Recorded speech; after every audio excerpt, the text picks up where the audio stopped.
और मौलाना फजल हक खैराबादी, ये तो वो दास्तान है कि मौलाना फजल हक खैराबादी की दास्तान कोई आदमी सुन नहीं सकता, इतनी ऐसी दास्तान है। लेकिन मौलाना फजल हक खैराबादी का आज किसी गैर मुस्लिम के ज़बान पर नाम नहीं है। जजीरा अंडोमान में जेल है, काला पानी की जेल, बंगाल के अंदर जजीरा अंडोमान है, हिंदुस्तान में आता है वो। वहाँ पर एक जेल है जिसको बोलते हैं काला पानी, सुना आपने काला पानी की जेल? वहाँ काला पानी की जेल ऐसी है जो आदमी गया फिर से वापस नहीं आता, एक बार गया तो मर के ही वापस आएगा।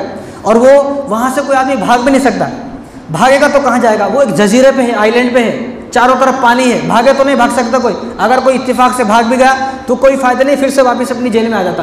पहली बात तो वहाँ से भाग ही नहीं सकता। और हर आदमी के लिए अलग एक रूम बनाया हुआ है, इतनी मोटी दीवार है, एक आदमी दूसरे आदमी से बात ही नहीं कर सकता, एक आदमी किसी दूसरे आदमी से बात नहीं कर सकता।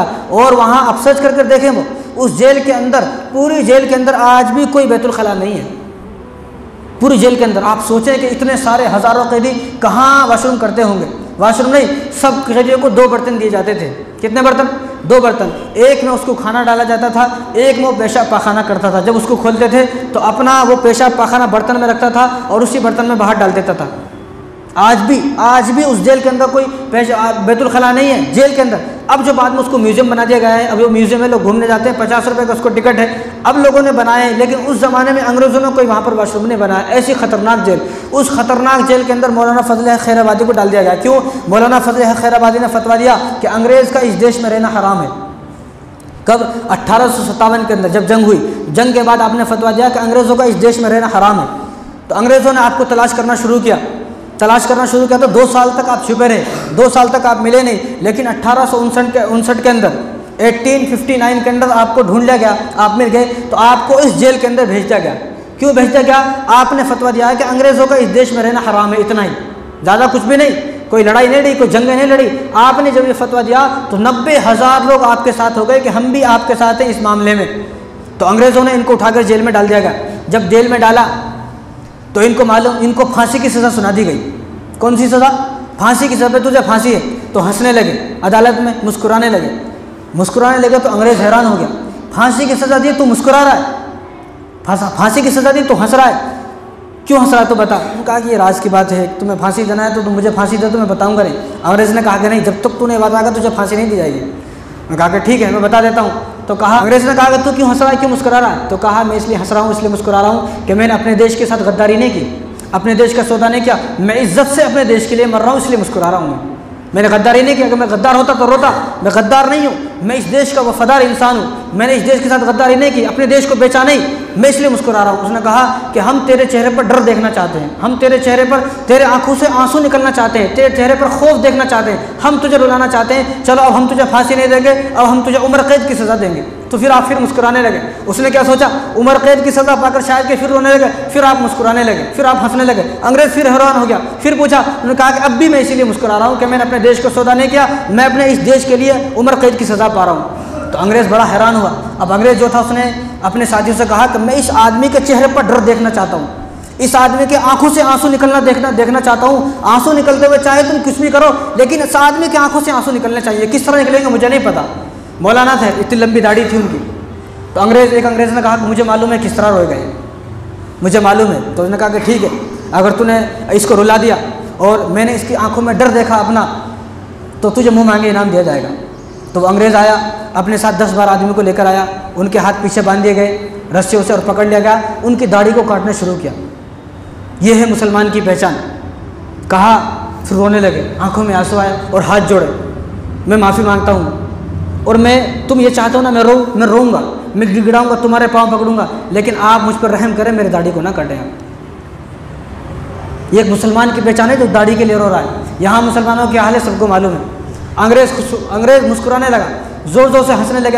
अंग्रेज़ों के कदमों में गिर गए। कहा, मेरे पास इस दुनिया से जब मैं जाऊँगा तो एक ही चीज़ है जिसको मैं रसूलुल्लाह सल्लल्लाहु अलैहि वसल्लम को दिखा सकता हूँ, वो मेरी दाढ़ी है। आप मुझ पर रहम करें, मेरी दाढ़ी ना काटे। कहा कि नहीं, तुम्हारी दाढ़ी नहीं बचेगी। ये तो हम देखना चाहते थे, हम तुझे रोता हुआ देखना चाहते थे, तेरी आंखों में अपना डर देखना चाहते थे, लिहाजा इनकी दाढ़ी काट दी जाए। अंग्रेज़ ने दाढ़ी काटी तो आप चीख से मार मार कर रो रहे थे जब दाढ़ी काटी। उनके बाल वहाँ पर पड़े हुए थे। उन्होंने बालों को उठाया और बालों को उठाकर अल्लाह से कहा, अल्लाह तू देख रहा है ना किस लिए मेरी दाढ़ी काटी गई है। और दाढ़ी से कहा, दाढ़ी तू बड़ी किस्मत वाली है कि मुझसे पहले तू शहीद हो गई, मुझसे पहले तू जन्नत में पहुँच गई। ये किसकी कहानी है? एक मुसलमान की कहानी है जो दाढ़ी के वास्ते रो रहा है। अंग्रेज फांसी का हुक्म हुआ तो नहीं रोए, उम्र कैद की सज़ा हो तो नहीं रोए, लेकिन जब दाढ़ी को काटने की बारी है तो रोने लगे आप।